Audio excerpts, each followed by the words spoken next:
How's everyone doing?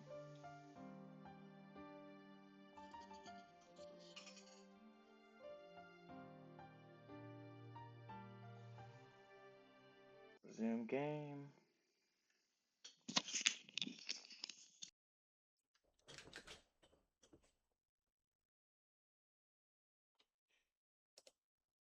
Okay. Load from memory 7. Okay. So, let's see. Last time we were here, Shiki just committed a murder. For no reason whatsoever. And now we're gonna figure out what that was all about.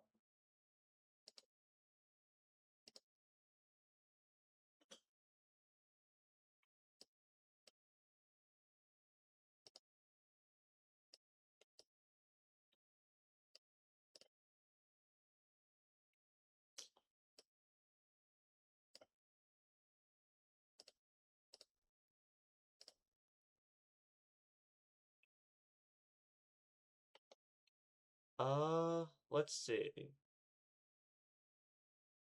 I have...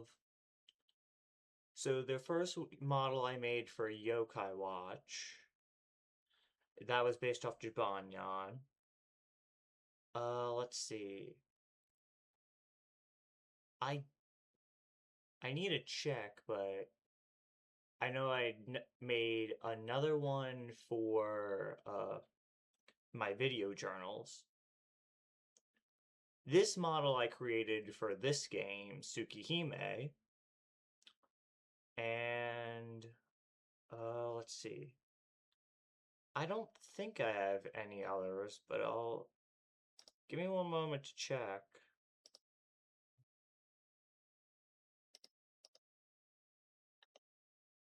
Oh yeah, and then I have that one for Toho that's based off Sakuya. And then I have a bunch of like practice models that I just screw around with to see what I can do with the technology. So that I have four models that I use actively at the moment, but in total I've probably got like around 20-ish just from experimenting with the tech. But anyway,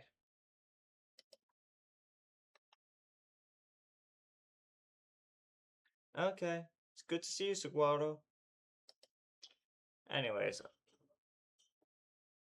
yeah. Anyways, last time we were here, Shiki just committed a murder, and now he's running away from his crimes. Ugh, buh. My stomach acid rises in my throat. I throw everything back up. My food, my gastric juices, everything while I cry. Pant, pant, pant, pant. There is nothing left in my stomach, but my body continues to force me to throw up, as if trying to undo what had occurred and return me to my ordinary life. Pant, pant, pant, pant. Pain. It hurts, like my insides are burning. The tears won't stop and my body collapses to the floor like a pile of garbage. Ugh, gah, gah, gah, gah. I keep crying.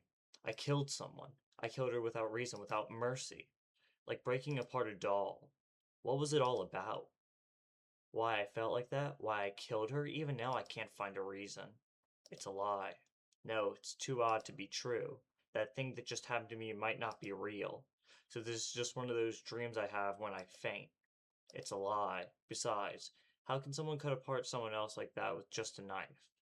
I read it in a book once. It takes a whole day of strenuous labor to cut someone up, even when using a saw. That's why there's no way I could have possibly done such a thing with just a knife. These lines never existed in the first place. Everything was just a delusion I had fallen for. It's a lie. Gah, fuh. Gastric juices drip over my lips, passing out of my mouth, dripping down my jaw. Mixed with the juices is something red. My throat is probably bleeding because my stomach keeps trying to throw up even when there's nothing left in there. Ugh, it hurts. That's why this isn't a dream, and I'm just lying to myself. Yes, actually, I understand everything. I lusted after her. Just looking at her aroused me. When I cut her apart, it was so thrilling I almost ejected. Not gonna say that. These eyes, too. If I knew these lines could cut things apart like paper being shredded, I should have understood that even a person could easily be cut apart like I did to her. I had lived a normal life without even thinking about something like that. If I really am the sort of dangerous person who could easily kill just about anything, then I should have put out these eyes or lived a life without seeing anyone. I'm sorry, Sensei. I'm so sorry. Not even such a simple promise. But I don't care about myself. I killed that person. That person's life up until now. That person around, the people around that person, the future that person dreamed of, everything destroyed by a stranger. Even if I regret it, I cannot be forgiven. Even if I apologize, I cannot be forgiven. Have I gone insane? I don't know. There isn't even a trace of that impulse left. But if that impulse came again, what will happen to me? The thought of holding back never crossed my mind. I did not even consider trying to stop myself. Kill this girl. If it had seemed like the obvious thing to do and I went through with it, then there's nothing I can do. Then the answer is simple. I must be insane. I've probably been mad since 8 years ago when I miraculously came back to life from a fatal accident.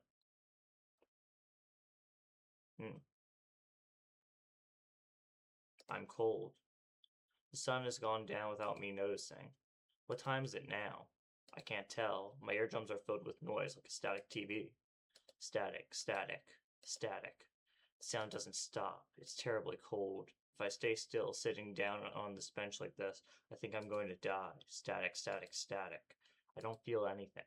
I don't care about the repeating noise or the freezing cold. My body is shivering. Maybe due to the cold or the uneasiness or the fear or regret. I can't tell which. I've killed someone, and I can't explain why I did it without any reason. What a joke. There's no reason, so there's no I can explain it. I killed her just because I felt like killing her. Such a reason is insanity. Yeah, it would be so easy if I was just insane, but my heart still remains sane.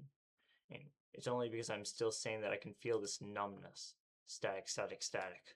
The knife is still in my hands. Resolving this by killing myself, that's pretty easy. But I can't do that. I'm still sane, so I can't do it. My heart fears death. And so our heart, I know that doing so will not settle this or atone for it. The noise continues. My body temperature continues to plummet. I can't kill myself.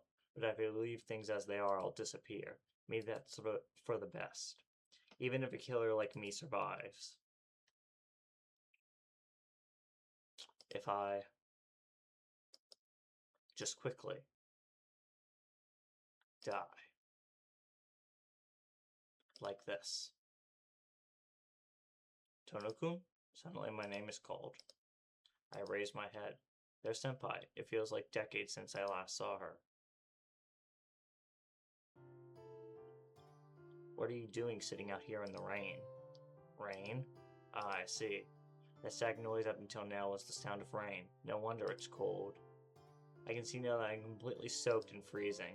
Oh, you don't even have an umbrella. You're going to catch a cold like that, Tono-kun. Senpai's voice is so painful. It was only a few hours ago that I'd last heard it, but now it sounds so distant. Tono-kun, can you hear me? Yeah. It wouldn't be so bad to catch a cold. I just reply without thinking. That won't do. You'll catch more than a cold with rain like this, even if it is October. Her sentence cuts off as she touches me. How long have you been like this, Tono-kun? You're so cold. Senpai pulls my arm and forces me out from the bench. I'll lend you my umbrella, so please hurry and go home and do something about your body. It'll really be a matter of life and death if you don't warm up quickly. Yeah. But I can't go home. I can't go anywhere ever again. I can't go home after doing something like this. I don't think there's anywhere left where I can rest anymore. Senpai stares at me. I see. Now let's go back to my room.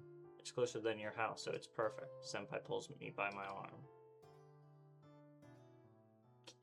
Okay, basically, all Shiki's been doing is just ranting about how he's insane and kind of wants to kill himself. That's all he's been doing for the past couple of minutes.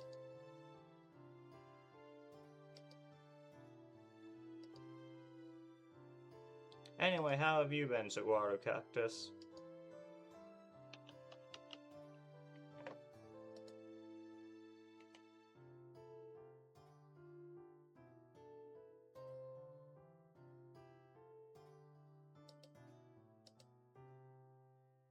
Yeah, I'm tired as well.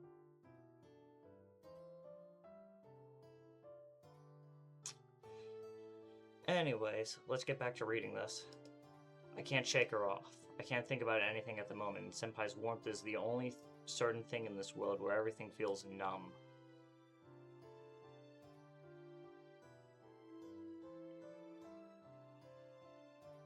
Senpai's room is a common one-room apartment in a two-story building.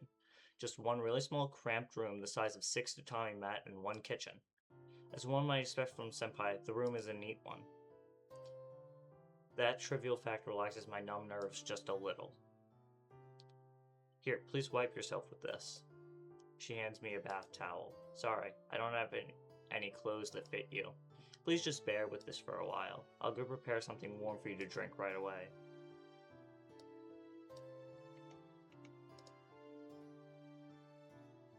Senpai retreats to the kitchen. I'm left by myself in the neat room. I've never imagined coming into a girl's room like that. A girl's room. The room of a girl. I know. Can you imagine it? Such a wonderful place that I will never ever see, as I am fated to remain a virgin for 30 years until my death, so I may become a wizard in my next life. A girl's room which I forced myself into and killed a girl in. I feel like throwing up. What am I doing here? In such a place. I have absolutely no right to receive Senpai's hospitality here. Thanks for what eating. Here you... Tono-kun. You've got to wipe yourself down quickly. Senpai scolds me as I begin to rub my head with the bath towel. See, your shirt is all soaked too. You've got to take it off. You might catch pneumonia like this. A very fierce-looking senpai undoes the buttons on my shirt. Suddenly, her fingers stop. Senpai takes a long, hard look at my chest. This is a healed wound, isn't it? She must be surprised to see the old wound on my chest. The burn-like marks are right in the middle of my chest. She might be surprised at seeing them because she didn't know. Yeah, they're fine. It's already been 8 years. I see. Thank goodness. If this wound was the reason you're acting funny, I'd take you to the hospital right away. Senpai gives a faint, soft smile, a twinge. When I see her smiling face, my chest hurts. It's alright. I can do it by myself, so leave me alone. Okay. I'll bring you some tea then. Oh, if you take your shirt off, please use the sheet there and warm yourself. I wet my trousers with the bath towel. But even so, my trousers are still wet. The sheet is going to get soaked if I cover myself with it. I take off my shirt and wrap the top half of my body with the towel. Are you finished wiping yourself? Then let's have some tea. Senpai sits down, holding a tea set. Please sit down, Tono-kun. I can't calm down with you standing up. I do as I'm told and sit down. Senpai pours some English tea and hands it to me. Neither of us say anything. Senpai drinks our English tea as if she doesn't notice my presence. Following Senpai's example, I drink some as well. It's hot. So hot that it hurts my tongue. The warmth puts a pulse into me. It feels like my heart, brain, and all my other organs that stopped began to move a little again. Senpai says nothing. It's not long before the teacup is empty. Senpai naturally refills the cup again with more. I get the feeling that I have something to say. Oh wait, no, that I have to say something. Tono-kun. I recoil in shock. I'm going out for a bit. Can I count on you to look after the house? Yeah, that's fine. Alright then, I'll leave it up to you. I'll be right back, so don't do anything funny. I wonder how serious she is. Smiling as she speaks, Senpai leaves. I'm alone again. The warm something I'd felt up till a moment ago is quickly cooling down. Senpai didn't ask me anything. She takes a person like me into her room and looks after me like it's the natural thing to do. Though I didn't notice, the warmth of her tea, the neatness of the room. What is many, many times more comforting than those things is having someone beside me. My chest hurts. A little while ago I preferred to be alone, feeling nothing. But now I become uneasy just by her absence. I want to scream like I've gone crazy. What arrogance. I'm a murderer after all. I don't have any right to Senpai's kindness. But I'm selfishly wanting Senpai to quickly come home. I'm home, Tonagun. Thanks for looking after the place. Senpai. It seems Senpai has brought all sorts of things. There are several plastic bags hanging from her hands. Let's see, please wear this for now. It's cheap, but it's better than wet clothing. By the way, the bath should be about ready now. You should feel a bit better after relaxing in there for a while. Eh? Senpai neatly prepares everything. My change of clothes, a bath, this person is. Even though there is no need to do so for a person like me. It's okay, Senpai, I'm going home. I can't cause you any more trouble. What are you saying, Tono-kun? You said you can't go home, right? I've already brought food for two, so please take responsibility. Responsibility, Senpai? Please warm yourself up, eat dinner, and get yourself together before you go home. If you just go home with a face like that, I'll be so worried I won't be able to sleep. My chest hurts. Happiness. I'm so happy I'm about to cry, but on the other hand, I'm in fear of her kindness. Why? Yes? What is it, Tono-kun? Why do you go so far, Senpai? I don't have any right to be treated kindly by you. I killed someone. I can't have someone taking care of me. I'm hopeless. I made a very big mistake just then, and I ran away without taking responsibility. I was even considering just dying. I'm trying to cling on to Senpai. That's sin. The life I took with my own hands. I'm trying to make it something that didn't happen in my mind. The mistake is something unforgivable now. I don't think it should be forgiven. That's why I'm hopeless. I have no right to be treated well by you here, Senpai. Senpai sighs. Seems you're convinced you're a bad person, Tono-kun, she answers simply. Senpai grasps the truth, lying deep within me. But that just shows you have no confidence in your own actions.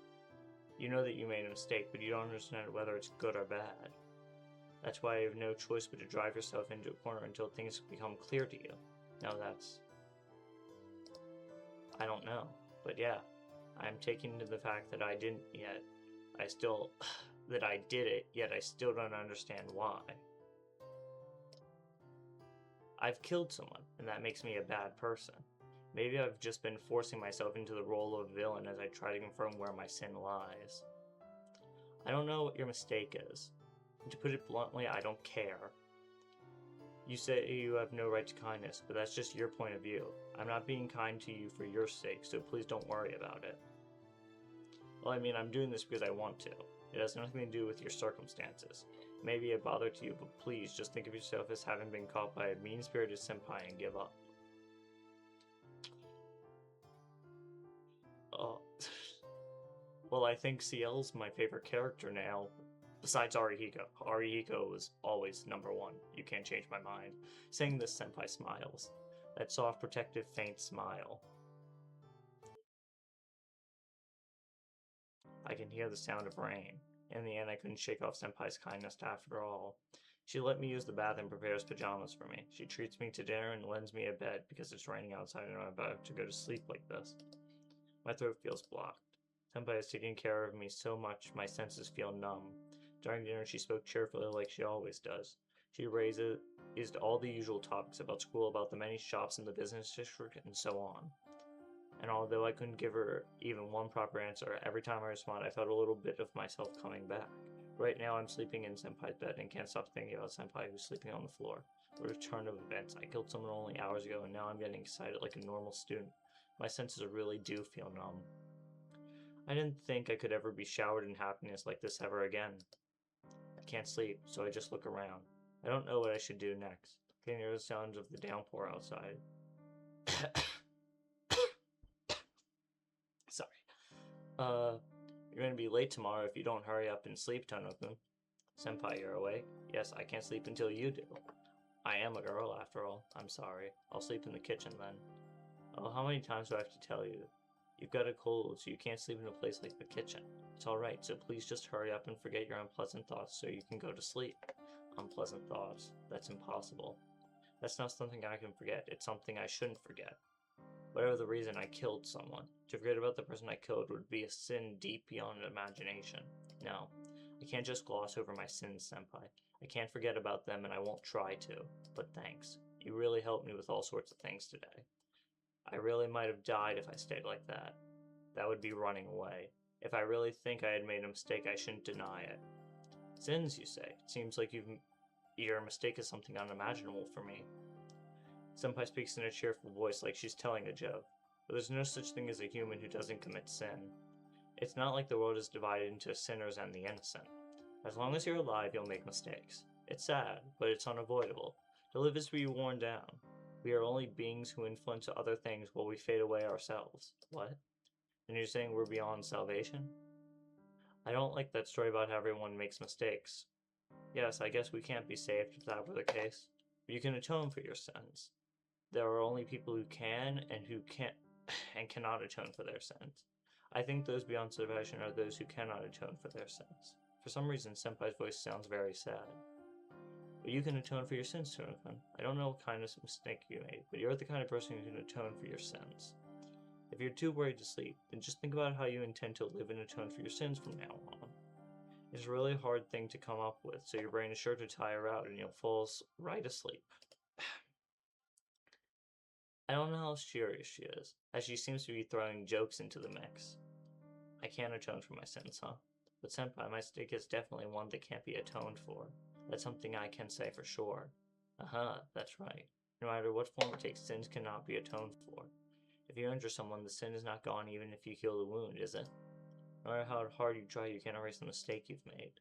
I think atonement is not about the results, but about the process. That's what I mean by those who atone for and those who don't. That's why you're the kind of person who can atone for your sins. I don't understand. I'm a terrible person. I'm not the great person you think I am. I can easily see that. I was really moved just then. You have a terrible wound on your chest, right? Yeah? Yes, but what about it? One moment.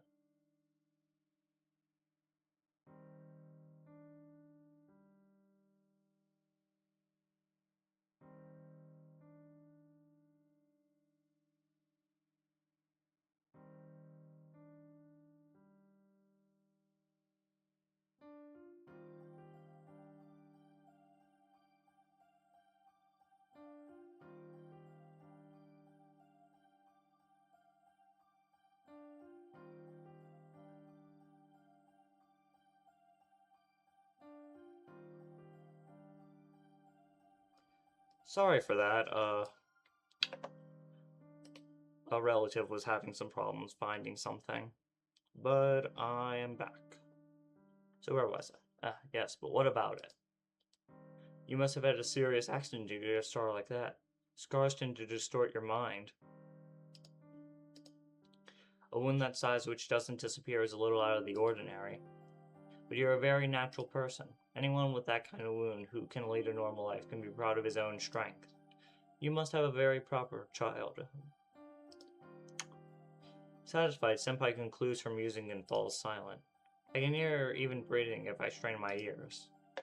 Are you asleep, Senpai? There is no reply. I can only hear the sounds of the rain from outside. Atone for my sins, huh? A punishment for the sins I had committed. I guess they'll find the body of a girl I had killed tomorrow, and there'll be a new serial killer story on the news. I can't even begin to count the things I'll lose when that happens. It'll be trouble for Akia for sure, and I'll never be able to talk to Senpai like this again.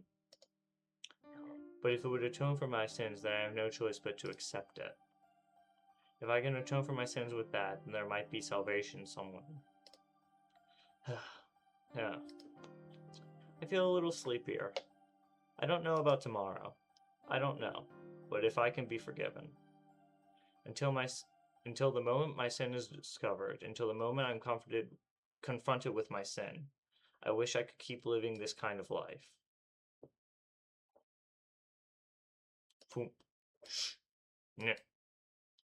There's a noise coming from nearby. I don't feel like waking up at all, but I lazily open my eyes in reaction to the noise. Oh! Scandalous! Close your eyes, dear viewers.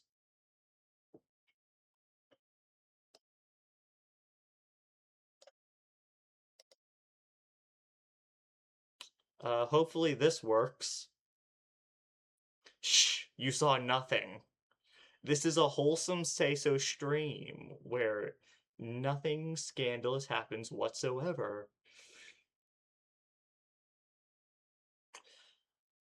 Senpai is changing. It's still the middle of the night. There's no light coming in from the window. Maybe the rain stopped. It's very quiet now. Senpai is taking off her clothes. What a shame. If I wasn't in such a deep state of dread over the murder I've committed or half asleep, I would have been able to fully appreciate how bleep Senpai looks. Right now, even though my head doesn't seem to function properly, Senpai's eyes look lifeless. More importantly, there's something strange. What is that? There are odd bruises on her arms. No, those aren't bruises, more like tattoos. There's something not right about this. I feel sleepy again. I think a lot of the things are cluttered around Senpai's feet. A lot of things are cluttered around Senpai's feet, but that's it. I fall into a deep sleep.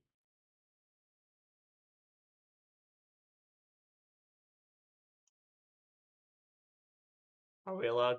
Can I move?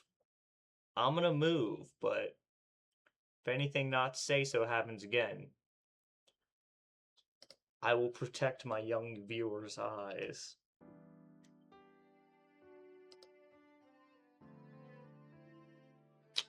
The sunlight streaming through the window wakes me. Maybe the rain stopped. I can't hear it anymore. It seems the sky outside is cloudy. The sunlight isn't what you could call bright. I look around. This is obviously not my room. Ah, good morning. Did you sleep well last night, Tono-kun?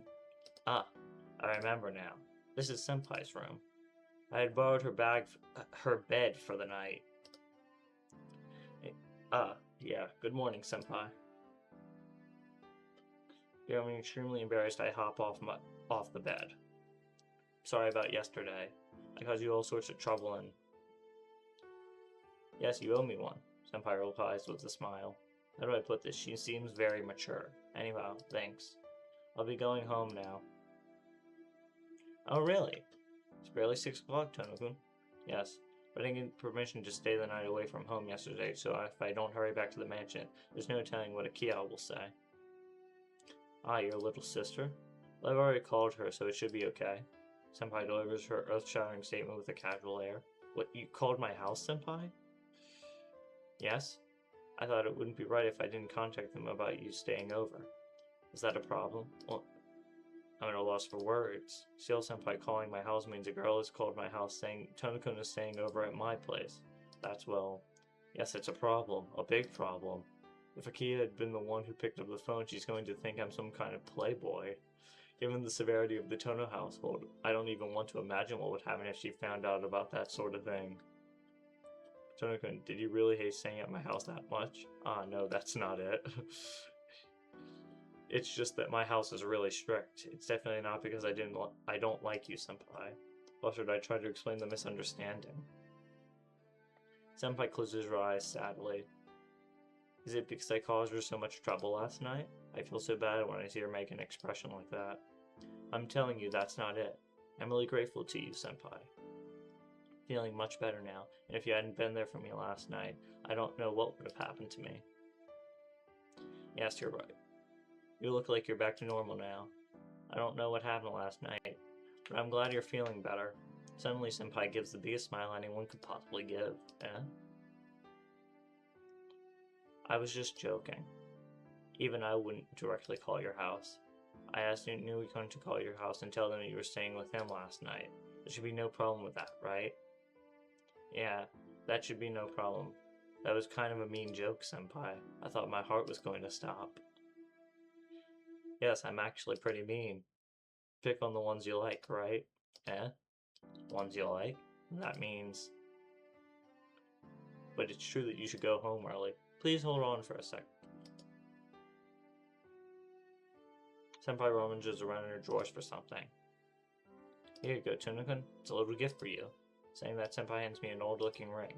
Little gift. What is it, Senpai? It's a protective charm.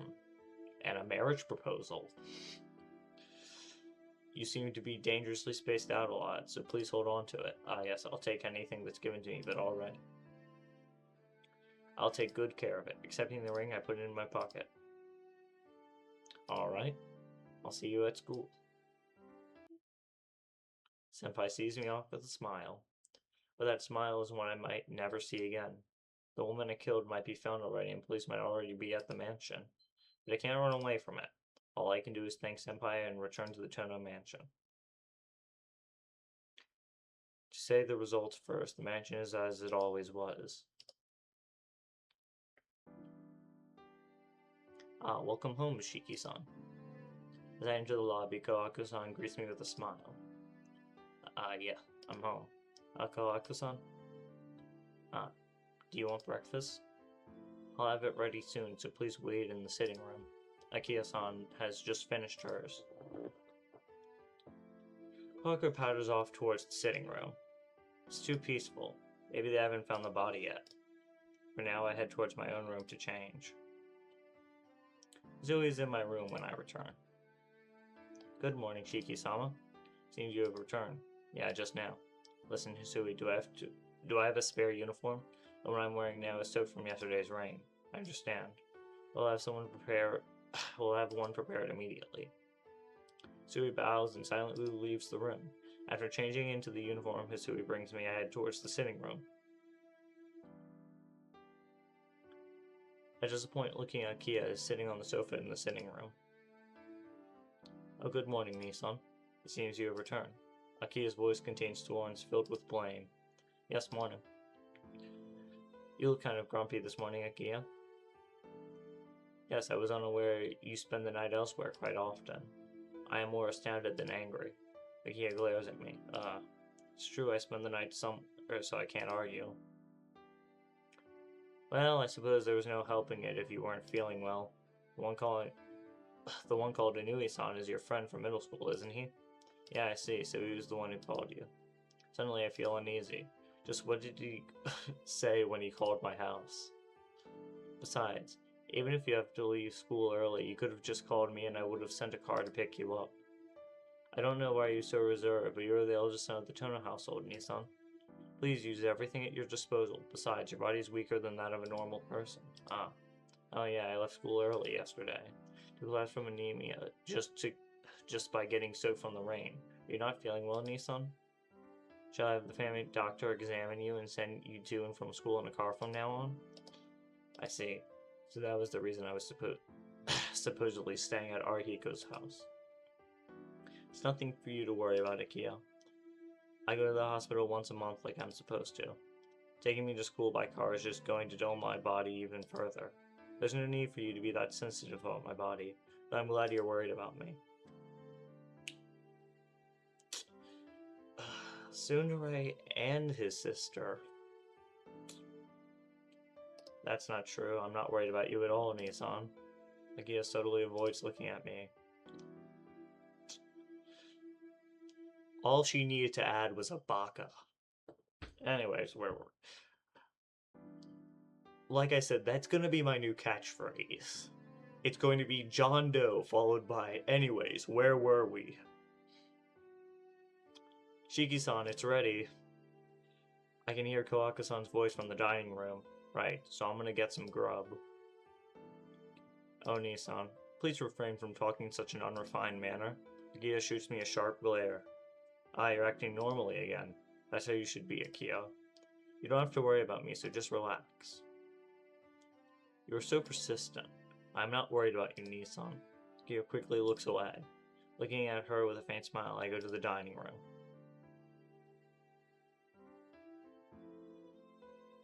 Please take care. Saying the same thing as she always does, she continues to stare at me. What happened to you last night? Nothing in particular. I collapsed from anemia when it started to rain on me. I'll be careful from now on. I am not placing any blame on you, Shiki-sama. You look like you were pushing yourself this morning. Please take care along the way. Hisui makes a deep bow and sees me off. Oh man. I tried to act as normally as I could, and although I didn't give myself away to Akia and Kawako-san, it doesn't seem to have worked on Hisui. I wonder if Hisui is worried about me. It's hard to tell when she looks so disinterested all the time. Today might be my last day of school anyway. I'll try to spend it as I always do, so I won't have any regrets. No matter how I feel, the morning is always the same. As I approach the school, I begin to catch sight of more and more students in uniform. It's Saturday, right before the day off. My footsteps falter as I think about how this might be my last school day ever. But still, as calmly as I can, I walk along the road that has become so familiar to me over the last 2 years. It's only a little way to the school once I pass this intersection. The light turns red and I stop in front of the crosswalk. The school fence is on the other side of it. Since it's a school path, the footpath is protected by a guardrail. Even now, the students in front of me are heading towards the school gate. There's no one but students from our school. There's no one but students from our school on the other side at this time of day. There should be no one but the students. But between the cars rushing by, I feel like I catch a glimpse of someone in white. Don, Don, Don! Guess who it is? See any similarities? Don't I look brilliant?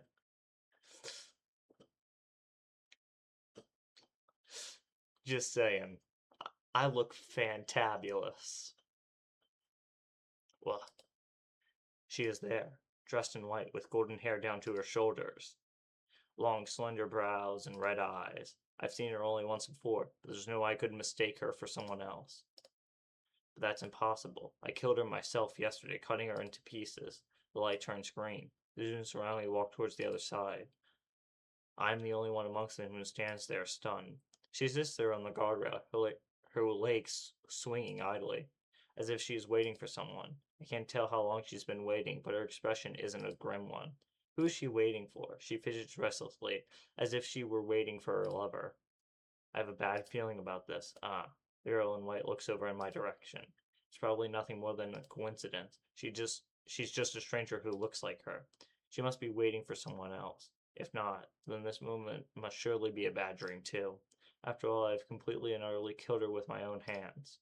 But she's looking this way and smiling. She looks very satisfied at having found the person who killed her. Her smile seems to say, "You've finally come." Giving a familiar wave and a smile, she hops off the guardrail. Fluttering her hair, she heads towards me. Don't come. This is a bad dream. The light turns red. Don't come near me. She doesn't even look like she cares, walking straight across the street while the cars pass by. There's only a few meters between us. I'm telling you not to come. The reality before my eyes does not change even when I scream out, screaming in a voice even I don't understand. I run from the girl in white. I run. I run with all my strength. With no regard to embarrassment or shame, I blast at the passerbys, running full speed across the asphalt. Huh, huh, huh, huh. My breathing is wild, my heart screams out. But still, I run. I feel like I'm going crazy. I'm going to go crazy if I don't. I look behind me. The girl in white is walking towards me. She's definitely following me. The girl I've killed is chasing me. That's more than enough reason for me to run. Ha ha ha. My heart feels like it's about to explode, but I ignore it and keep running. When I look back, the girl is still there. With those light footsteps, she follows me as I run away. Ha ha ha. My head droops down. My arms feel heavy. My legs feel like they're going to tear off. But despite that, I'm running with all my strength, and yet I can't get away from someone and just walking after me. Ha ha ha. My breathing is out of control. I think I've already run several kilometers. But even so, when I look back, she's always there walking towards me. Naturally, like she's taking a stroll, she follows right behind me. Ha ha ha ha ha. It's not funny, but I begin to laugh. I can't stop laughing, but even so, I run. My body complains that I'll die if I run anymore, but I keep running. The reason is simple. If she catches me, she'll kill me for sure. I ask myself what I base that on, trying to shake it off as mere imagination. But even as I try to console myself, I am the one who knows best it's true. There's no reason, no basis, no evidence. I already know that if she catches up to me, I will be killed. Ah, pathetically I collapse to the ground. I fall forwards not because I trip, but because I simply cannot move my body a single step further. Ugh, ugh, ugh. Lying there, I collapse. I somehow manage to crawl my way towards the wall. I try to pull myself up against the wall, but it's no good. My knees lose their strength as I try to rise, and I collapse back down. My body won't move anymore. Pat, pat, pat. I look up as I breathe. It hurts. I don't have enough oxygen. I can't think properly because of it. I can't even tell what I'm doing anymore.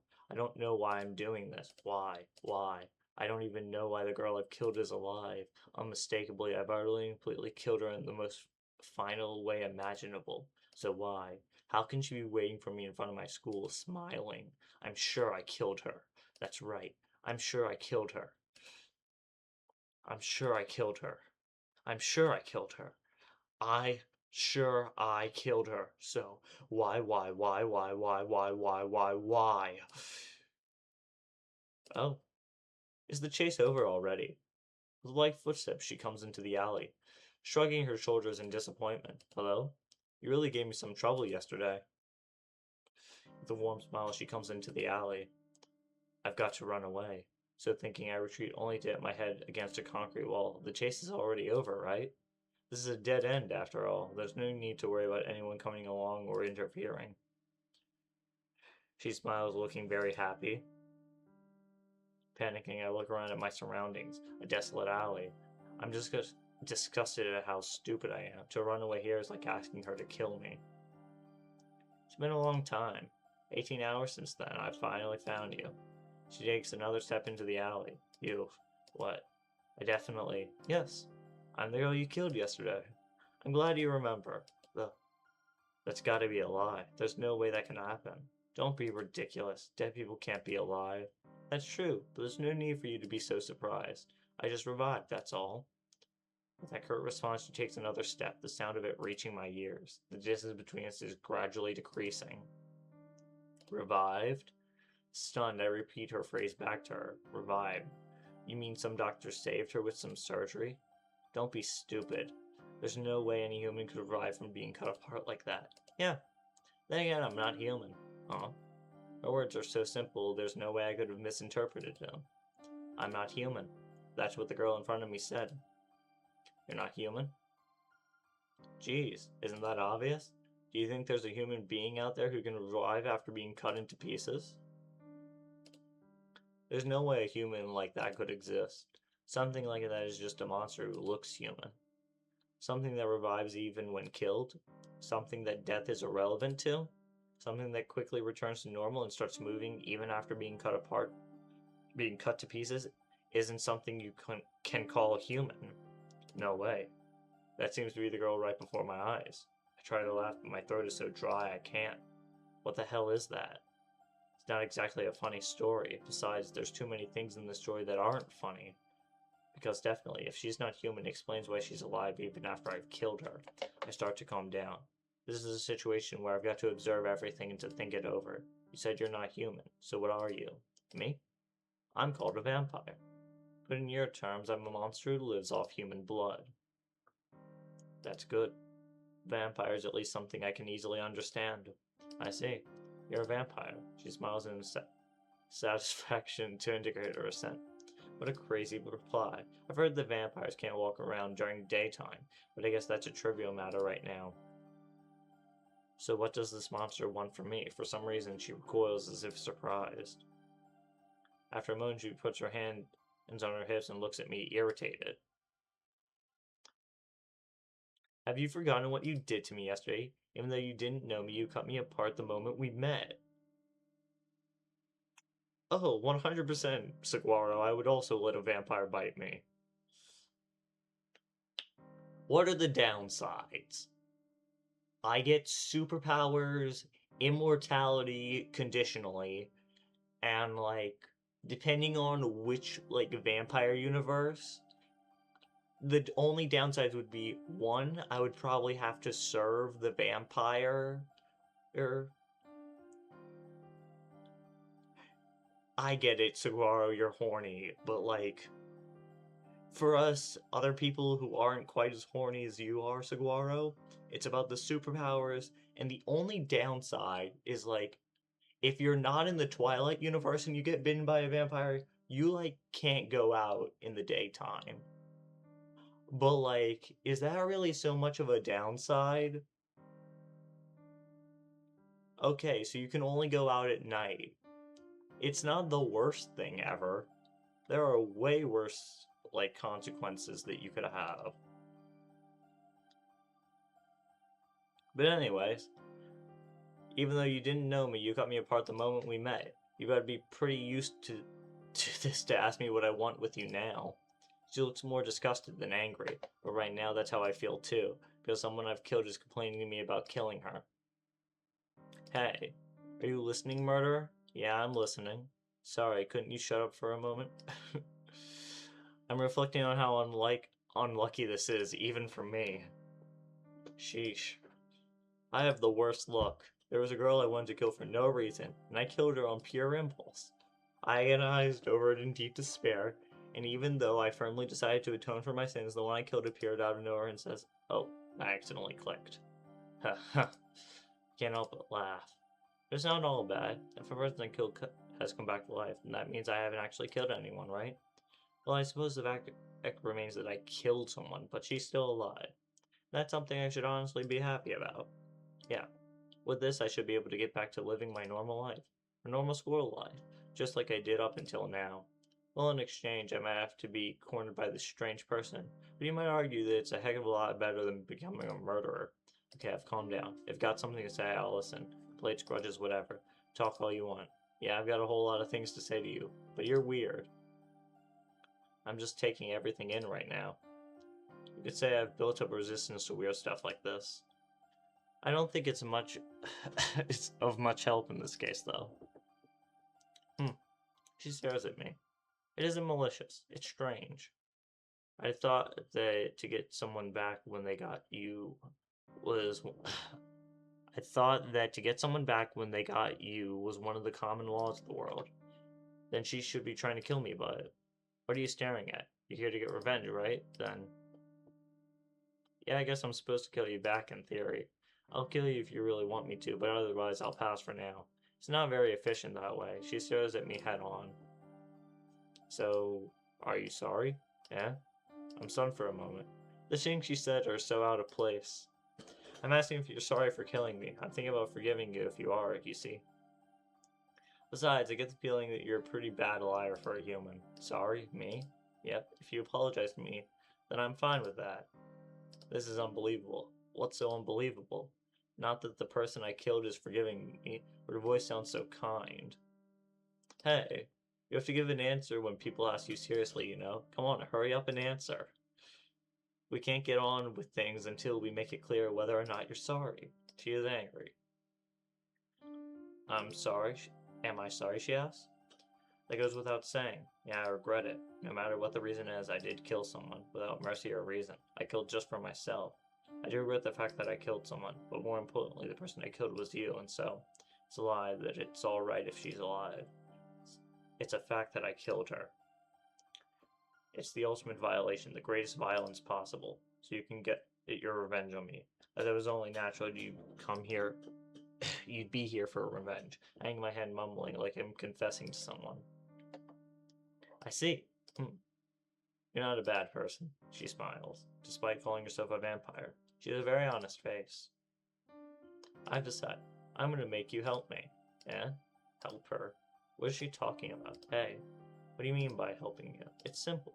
I'm gonna get you to help me deal with the vampire which took root in this town. Hold on, I'm getting more and more confused. Dealing with vampires? But you're a... Oh, no. I'm a vampire, but the vampire in this town is a different kind altogether. You live here, don't you? Then you should know about the murders that have been occurring lately, right? Yeah, quite a few people have been killed already. Hey, wait. I remember now. Come to think of it, all the killer victims had their blood extracted or something, didn't they? Don't tell me that. Exactly. Even the news is saying stuff like the work of a vampire, right? It's a funny thing. They obviously know what type of creature is doing it, but no one is going around trying to vanquish it. That's why I've got no choice but to do it for them. Wait, but vampires don't exist. She lowers her brows in annoyance. Oh, that's right. There's an unidentified person standing in front of me claiming to be a vampire herself. I don't really understand. What you're trying to say is you're here in this town to exterminate vampires, right? That's right, before I could, I was attacked and killed by some unknown killer. Yeah, that really got me. It was a perfect surprise attack, and I was cut into 17 pieces without a chance to do anything. Ugh. I see. She must mean me. That's right. Until I was fully recovered like this, I was really planning to kill you, you know? That's the first time anyone's embarrassed me like that, and it took about 80% of my power to fully recover. More importantly, it really, really hurt. It was so painful I thought it was going to go crazy, however the pain was so great, it restored my sanity. Do you know what it's like experiencing that over and over for a whole night? I don't know. Actually, I don't want to know. So full of hatred, I went out to look for you. I was so worked up that I didn't care about the vampire, the very reason why I'm here. I knew you were soon, so that is why I waited over there for you. I don't get it. If you hated me so much, why are you forgetting me? Let's see, to put it simply, I calmed down after a while. I already used up a lot of power, and I thought that it would be more efficient to use you as a shield than to kill you. Hold on. You just did something really bad for me, eh? Did I say something like that? You said you were going to use me as a shield. Of course. I already did forgive you. But that's just my personal feelings. You better atone for the murder through action, not just emotion, right? Well, even if you ask me, what's with you? I can't tell whether when you're being sincere and when you're not. Let me repeat it again. You killed me. You probably can't imagine, but it takes a lot of energy to regenerate once you've been killed. Well, actually, it wouldn't be a big deal if you just killed me, but the way you killed me was something I've never seen before. I couldn't heal the wound, so I had no choice but to remake my body parts. That's why it took so much energy to revive. She looks angry. Seems like she's recalling her forgotten anger when she talks. Anyway, I'm weak right now. I think I'll be able to recover after 2 nights, but if the enemy attacks before then, I'll be in danger. That's why for now, I'll have you be my shield. You'll have to do it. What are you doing deciding everything by yourself? What? This is all your fault to begin with, so isn't that much to be expected? Or are you not sorry after all? She looked straight at me with honest eyes. This is unfair. Sorry or not, using those eyes is unfair. It's unfair she had such pure eyes. It's like that when she claims she's a vampire. I'm, Stuck for an answer, I lift my gaze. Huh? What is it? Something odd is there, in the gaps between the buildings. Hold on. What's that? I get up and walk to the middle of the alley, and I finally realize what it is. A blue-colored bird. Crow to be precise. It's the shadow monster! The one who I thought was gonna murder him last stream. That inauspicious thing I saw 2 nights ago. Oh man, girl murmurs. Crow just stares at us. Geez, thanks to your slowness, he found us. The girl looks at the entrance to the alley. Found us? Who? Directs my gaze towards the alley entrance, then I take a step back in shock. Before I knew it, a dog had appeared in the narrow path running into the alley. It had 4 tough legs and a tense neck like steel frame. That form, far removed from that of a human, is one made solely for hunting. It doesn't need to resort to verbal intimidation. Most humans would become nervous just by looking at that kind of hunting beast. As a fellow life form, it inspires awe by its disinheritingly superior athletic ability. A black dog. I start to shake. The black dog looking in our direction isn't small, like a stray. It's as big as a German Shepherd or a Doberman. Or a Doberman. It just stands there, menacing us. The girl says nothing, but looks at the dog with disinterested eyes. Suddenly, the black dog jumps. No, it's running, but with a speed that makes it seem like it's jumping.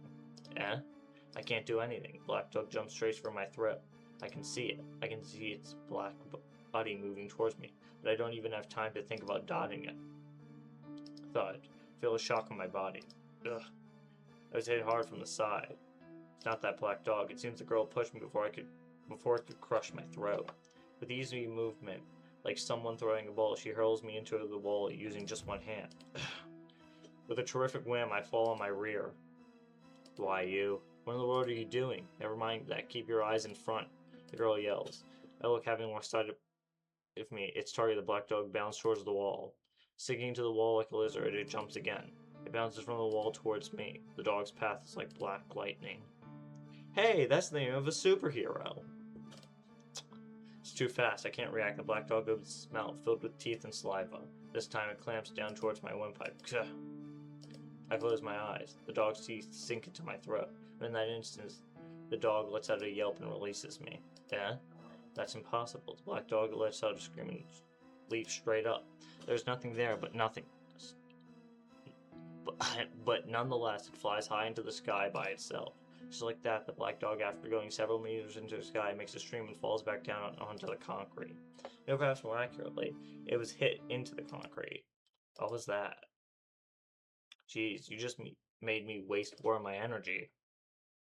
The girl quietly approaches the black dog. It is crushed against the concrete like a pressed flower. That's quite a mongrel of a familiar. I suppose it was some kind of a scout. The black dog liquefies into some kind of tar-like substance and is absorbed into the concrete. It melted. No, maybe it's just dissolving. It can't be, can it? There's no way chaos would be in a place like this. Heaving alongside, she approaches me. Oh, you don't seem to be hurt, so there's no problem. She mumbles something. My throat. I can still feel the dog's teeth sinking into it. Hey, what was that? A familiar of an enemy vampire. We were discovered because you weren't being clear. Discovered, you mean by that enemy vampire you mentioned? Yeah, this isn't good. It looks like I really will need you as a shield now. She says it so casually and with a smile. Stop saying such crazy things, you idiot. You saw me. What do you think I can do? You're a lot better off by yourself. Not really.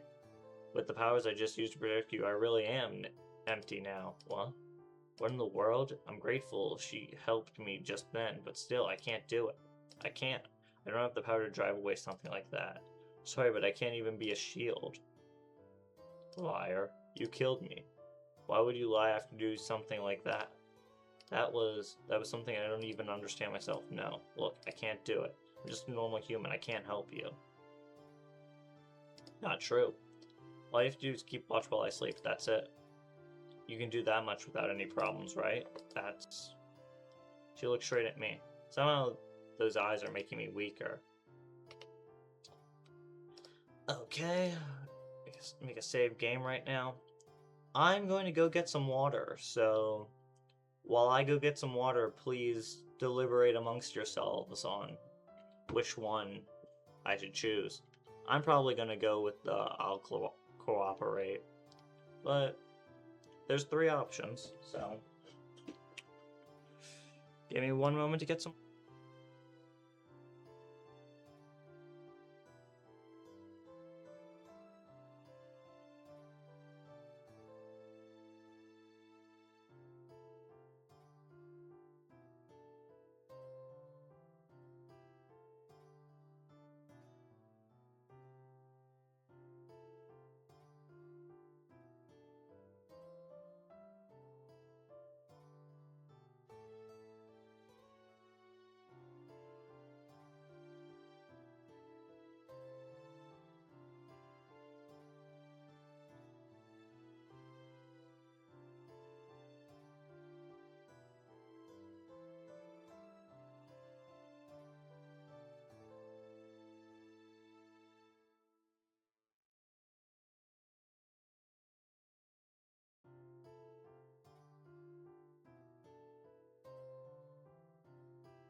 I'm back, darlings.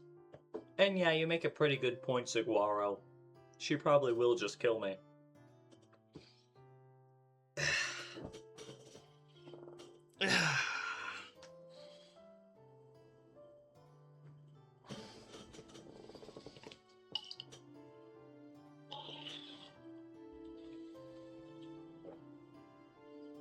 Yeah, let's go. For some reason, I can't decline. I did kill her after all. It's my fault she's weak and has to ask others for help. It is my responsibility. Besides, although I've only known her for a little while, she doesn't seem like a bad person. So how about it? Can a human like you cooperate with a vampire like me? Well, that would be the obvious answer, but... don't look at me with those eyes. Why is it? It's making me feel overcome with guilt and unable to refuse. But now that I've gotten myself into this mess, I won't be able to sleep at night if I deny all responsibility. Man, I just know I'm going to regret this. So yeah, I think I could probably do it. Then means the serial killer, right? As a resident of this town, I'd probably be stuck with some kind of divine punishment if I refused to help. Eh? You mean, I'm not going to be your shield, but if it's just being your lookout, I'll do it. I feel disgusted at how stupid I am as soon as those words are out of my mouth. I feel disgusted, but there's something about her deeply shocked expression that's, wow, are you serious? I'm really a vampire, you know? Hey, listen, why are you saying all this now after you've threatened me so much? That's true, but, well, whatever. If you're going to cooperate with me, then I should be grateful. With a very happy expression on her face, she approaches me as I lie on my rear up against the wall. Our contract is established. She extends her hand towards me. I guess I can finally introduce myself now. I'm Arcueid. My last name is really long, so Arcueid is fine for now. I'm a true ancestor type vampire. How about you? I gave a heavy sigh at her unprecedented introduction. It's a sigh of resignation, evident I've decided to accept this nonsensical situation. I'm Tonoshiki. Sadly, I'm just your everyday student. I've said it before, but I'm really not going to be much use. Grasping her Arcueid's hand, I stand up. She takes a long, hard look at me and then offers me her hand again. Nice to meet you, Shiki. I'll have you take responsibility for killing me. Arcueid grins as she extends her left hand. Sigh. There are all sorts of responsibilities in this world, but this is probably the first and last time someone takes responsibility by helping someone they've killed. Damn it, this is seriously messed up. But there's nothing else I can do. I grudgingly extend my left hand and shake hands with the woman in white claiming to be a vampire.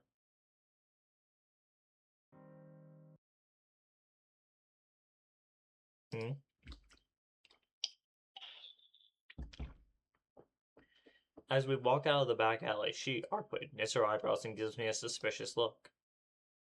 Hey, Shiki, are you a Christian by any chance? I have no idea what she's talking about. Christian?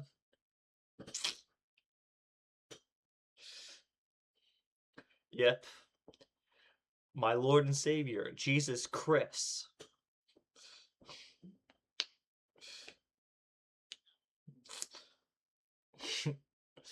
I say that, but I'm not really the most devout. Well, I'm not really practicing one anyway. Considering, bisexuality and whatnot.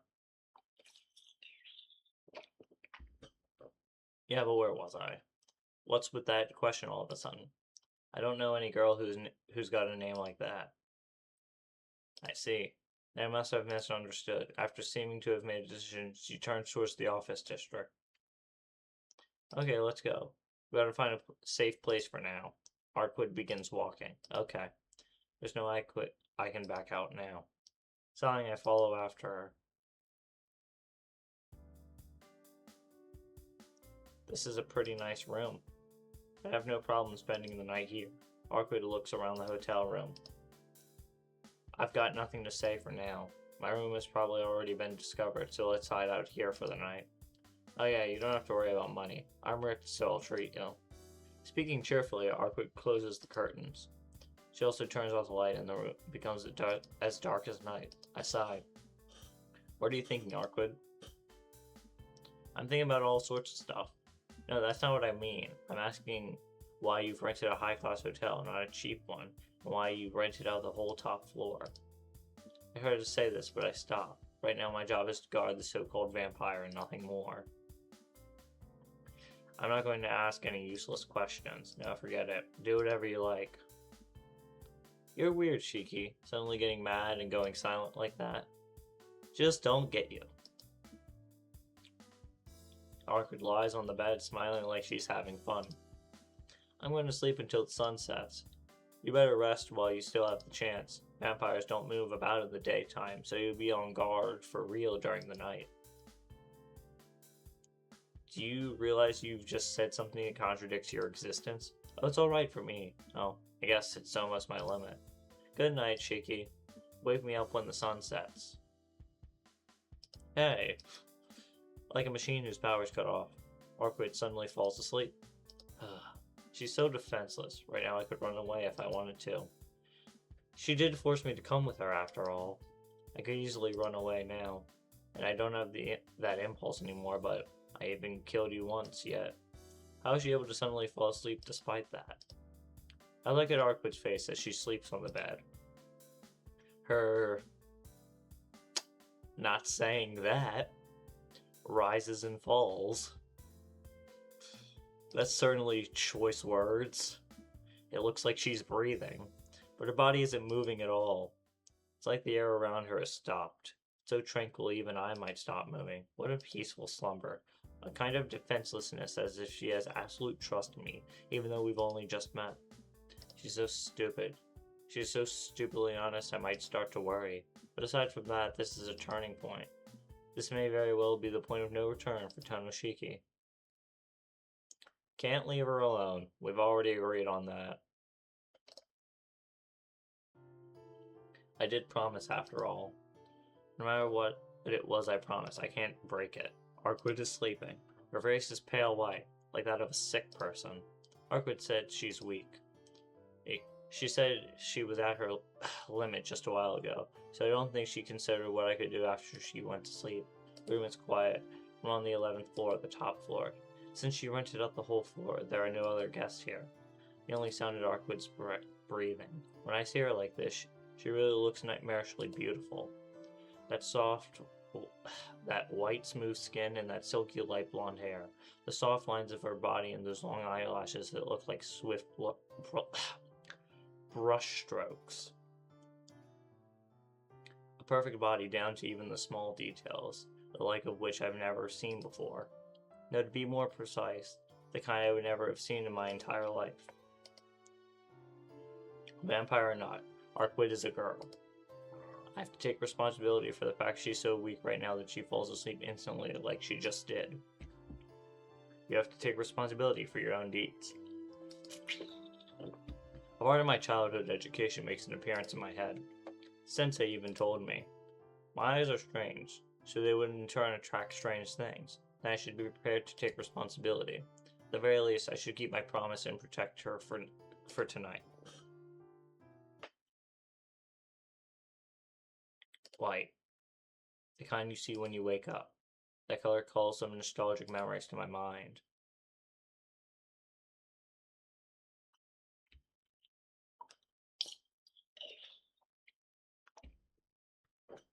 A hot summer day. A blue sky and large, large columns of summer clouds.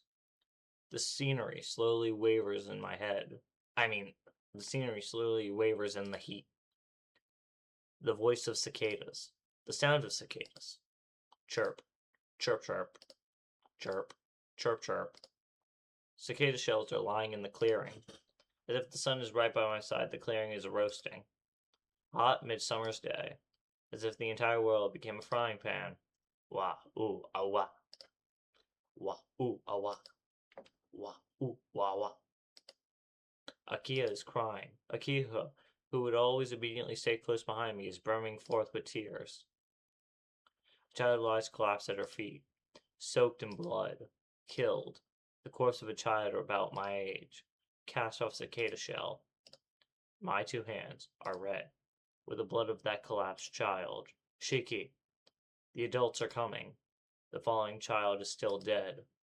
The adults are yelling. Did you kill him? That dream. A dream I had forgotten even in my dreams. I feel like I remember. Shiki. Hey, wake up. The sun's already set. Someone is shaking me. Someone unfamiliar voice and the touch of a cold hand on my shoulder. Ugh. Huh? Arcueid is standing right in front of me. She's already woken up and it's pitch black outside. I glance at the clock and it says it's already 8. Eh? It's not I told you to wake me up when the sun went down and you go and fall asleep? Crap. I'm sorry, I was feeling out of it. I don't remember when I fell asleep, but I'm sure it was while I was staring at Arcueid's sleeping face. Jeez. You lose your qualification as a bodyguard like that. If the enemy had attacked while we were both sleeping, we could have both died, you know. I said I'm sorry. Besides, you said it was safe during the daytime. I can't say that for sure. Familiars like the one we saw this morning could have come for us. Arcueid is angry. Well, she's got a right to be. I've got no right to talk when I, the bodyguard, dozed off while she was sleeping. And besides, I am a vampire, you know. How could you just sleep there without feeling any danger? I don't want you to be afraid for no reason, but it'd be nice if you were at least tense enough not to sleep. I take that back. Arcueid doesn't seem to care that I didn't do my job as a bodyguard. She just doesn't seem to like the fact I fell asleep.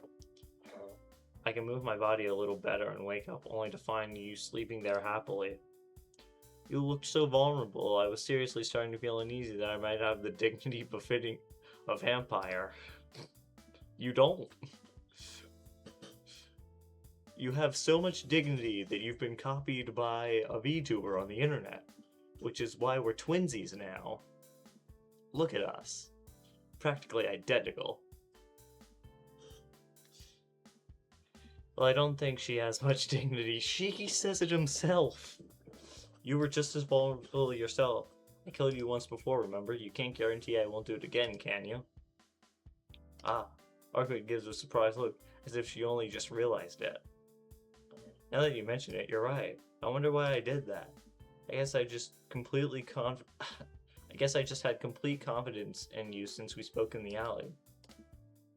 Well, saying that doesn't make me feel bad for her. Okay, since you trust me so much, I'll try my best. So, should I just keep watch from now on? Yeah, until sunrise tomorrow. Can't leave the room, so be on guard if someone comes up to this floor.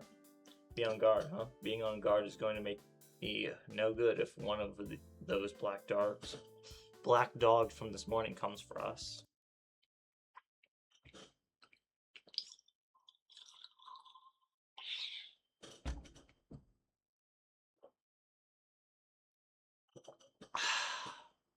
Sigh. I let out a sigh, as expected. This is too heavy a role for me. Let me ask you something. Was the black dog that attacked us this morning something your enemy sent out? I don't think so. It was probably for surveillance. His patrol route happened to pass through where you and I were talking, and it seems my presence was revealed as a result. Revealed to your enemy? That's right. If I had been in perfect condition, it would actually save me some time. But right now, it's the opposite. If I were attacked now, I'd be the one annihilated. That's why I have to hide out like this for now until my power returns. Arcueid's enemy. In other words, the serial killer who's been causing the stir in this town, a vampire. Arcueid, I want to ask you something. Will you answer my question? I don't mind talking. Why are you being so formal all of a sudden? Yeah, I haven't asked you the most important thing yet. So what's your ultimate objective here? Me? I'm here to hunt down the vampire. Killing vampires is my duty. Yeah, I do remember saying something like that before. But you're a vampire, right? What? You still don't believe me? Oh, don't worry. I believe you so much it hurts. I'm asking why would you, a vampire, claim to be doing something as odd as killing other vampires? Oh, you don't like the idea of beings from the same species killing each other. The act of killing doesn't exactly make my list of favorite things, but she is right. I'm not comfortable with the idea of vampires killing vampires. No, it's just I can't really imagine something like that happening. Vampires drain the bloods of humans, right? So they should be killing humans, not other vampires. Drinking blood and killing are different things. Well, even so, I know what you're trying to say. You think beings from the same species should help each other out, right? but vampires can be of the same species and still be different life forms. That's why they don't really have what humans call camaraderie. And you're saying something makes you different from the vampire you're hunting? That's right. The one I'm after is a human vampire, just like the stereotypical vampire from your human's folklore. He kills humans by draining their blood, turning them into the dead, then uses them to increase his power and influence. That's the sort of vampire I hunt. The one lurking in this town is that sort of old-style vampire. That sort of vampire. It seems like there are different types. Don't tell me you want me to be your shield so you can get this guy. Yeah, that was my original intent, but after talking to you, I've changed my mind. You see, at first, I thought you were someone from the church. So I thought you might have some information about the location of the enemy, but you've turned out to be a perfectly ordinary person. You didn't even know about vampires, let alone the location of the enemy's coffin. Yeah, come to think of it, there's no way they'd send an exorcist to a far east secular country like this one. I guess I didn't put enough thought into this. Arcueid thinks aloud. Conversation derails, and I'm feeling a little left out. I don't follow you at all, Arcueid. Hold on for a moment. Let's see, how should I explain this? With S. Arcueid's gaze begins drifting. She doesn't seem used to holding a conversation. Don't worry about it, and just explain everything about the current situation. I don't understand any of this, but I might be able to see the general gist of things. Really? Thanks, Shiki. You don't have to thank me. Just keep talking. Arcueid nods obediently. Basically, the vampire currently in this town is an old-style vampire. He himself reigns as the Lord and releases the dead he makes into the city. By doing so, he increases his power bit by bit. He's a typical vampire in that he drains the blood of humans, and those humans become vampires themselves. He's not very powerful right now as he doesn't have many dead serving him, but as the victims increase, so does his power. It would be best to destroy the main body before that happens, but I haven't found where he sleeps yet. He's hidden so well right now, I can't even feel his presence. Even so, it's easy to take care of things once I find it, but I don't have any clues whatsoever, so I have no choice but to walk around town during the day to investigate. But then I suddenly got attacked by a passing killer, and now I'm temporarily weaker than the enemy vampire. Arcueid shoots me a cold look. I guess she wants to say something to the passing killer. I see.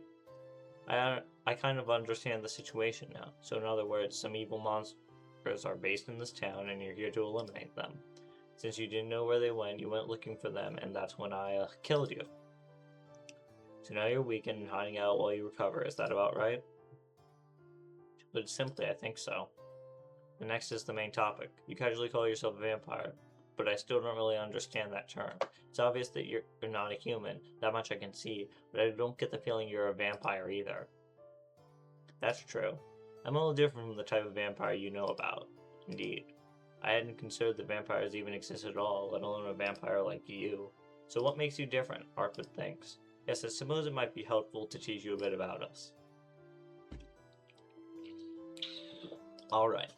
Then the first period's lesson will be Vampires 101. Okay, but what's with Vampires 101? You're an amateur at this, so we've got to start with the basics, right? That's why I'm going to start teaching you from the very beginning. Okay, whatever. Just keep it short. Well, I'll try my best. It really does seem like she's not used to talking. Well, we've got lots of time, so for now, I guess I'll listen to Arcueid without complaint.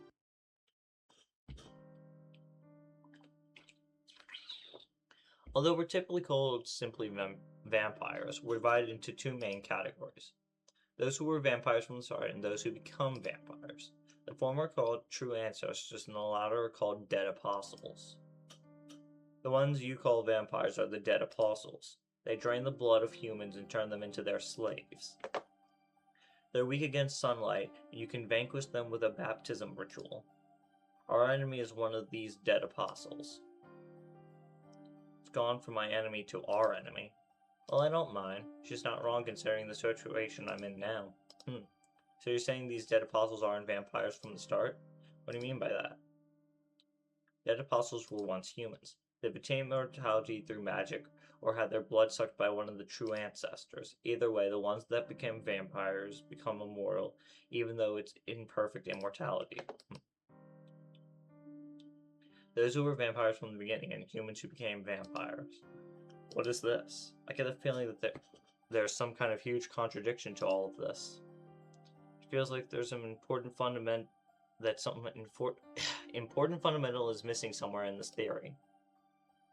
Hey Shiki, how much do you know about vampire folklore? Let's see, just the usual stuff? They suck the blood of virgins, they can bind people just by looking at them, they can turn into mist and wolves, just the usual stuff you hear about? Yeah, that's pretty much all true. They drain the blood of virgins because one's blood cells are more pure before one has exchanged bodily fluids with another. That makes virgins most suitable for repairing the vampire's own degenerating genes. The dead apostles, the ones that become vampires, have imperfect immortality.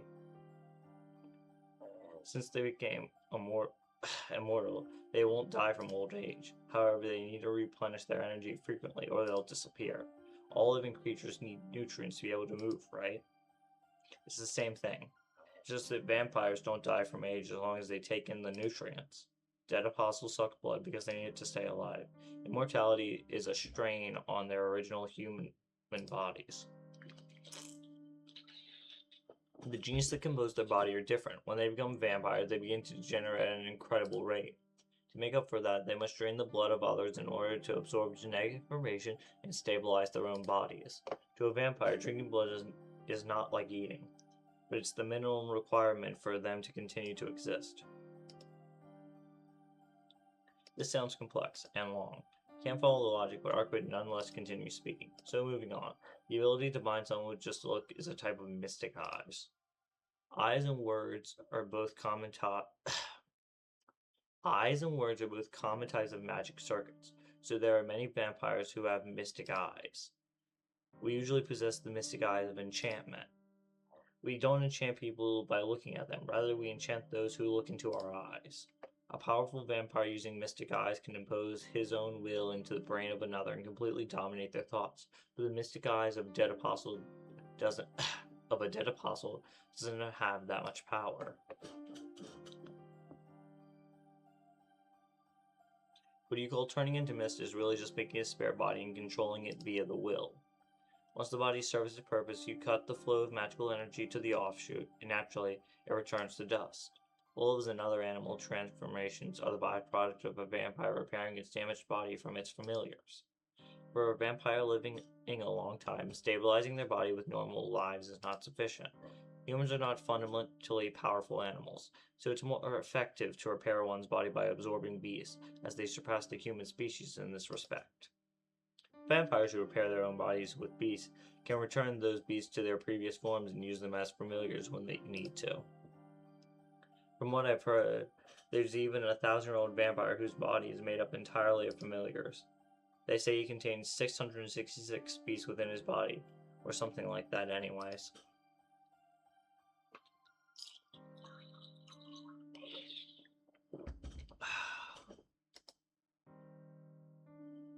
I think Arcueid's getting a little too wrapped up in her own speech. To be honest, I'm not finding this world easy to understand. Yeah, that's about it. Just explanation of the very basics. Now you know what a vampire is. Well, I suppose.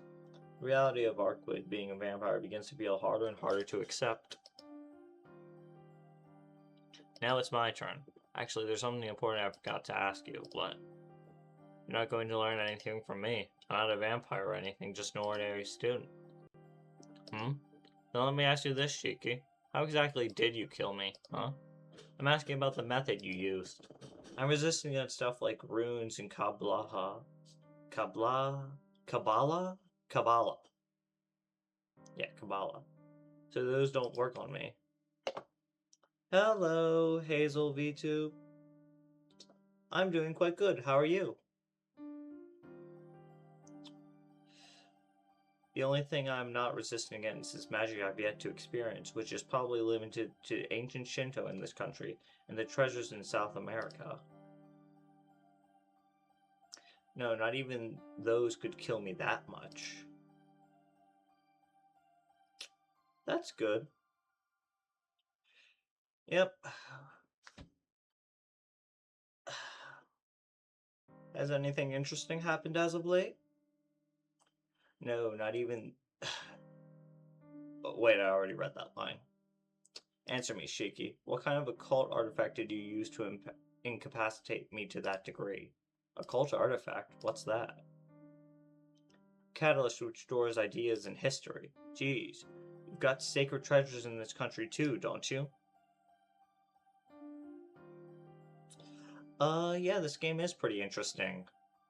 Uh, like, there were a couple breakdown scenes that were, like, you could really feel, like, how insane the protagonist was, like, going. Like, you could feel his, like, mental breakdown. It was really interesting.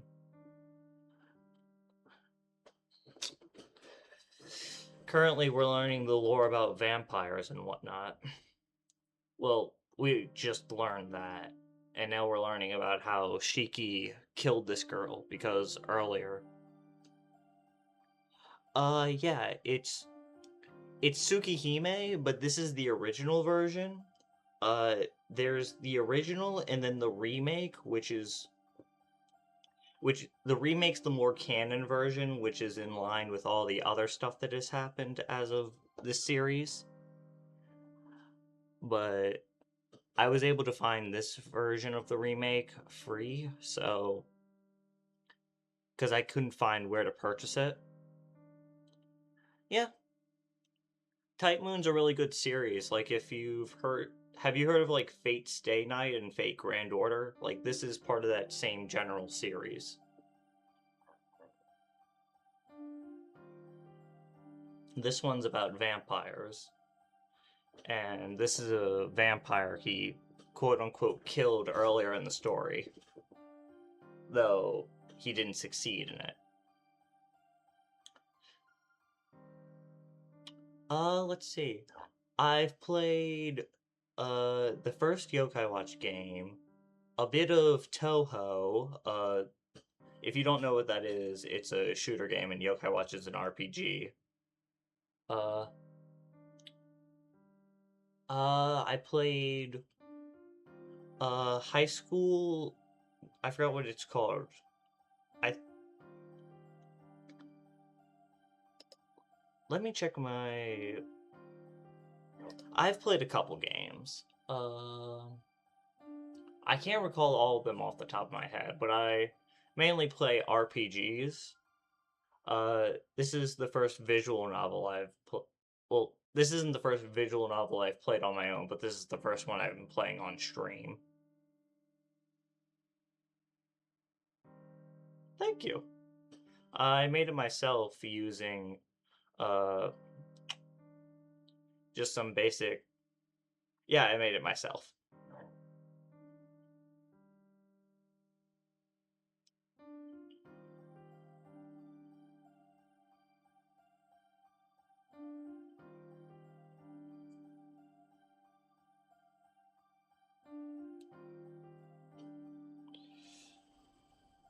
Sure, you can ask me anything.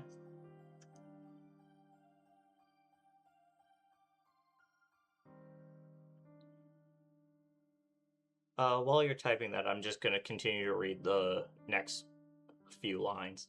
They're usually something like staves and sword, jewels and masks, conceptual weapons that can be used against nature itself. Come on, Shiki. Are you sure you're not someone from one of those fields? What field? I told you, I'm just a student. I don't know anything. That's a lie. There's no way a human who's not even a magus can hurt me. Are you hiding something from me, Shiki? Arcueid gives me an angry cat-like stare. But even if she looks at me like that, I'm not hiding anything. Oh, wait. Actually, there is one thing. I'm not sure whether it's relevant, but Arcueid is still staring at me. It doesn't seem like I'll be able to keep quiet about it.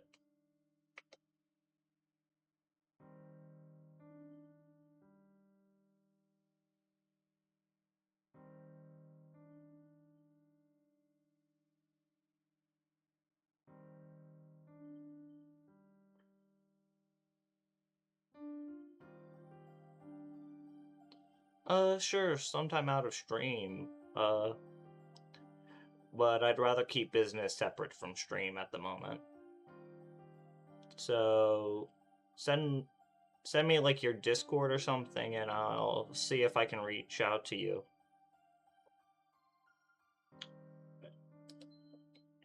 Alright, I'll tell you. But how should I put this? I can see these lines that can be used to cut things. Eh? Oh. She's stunned.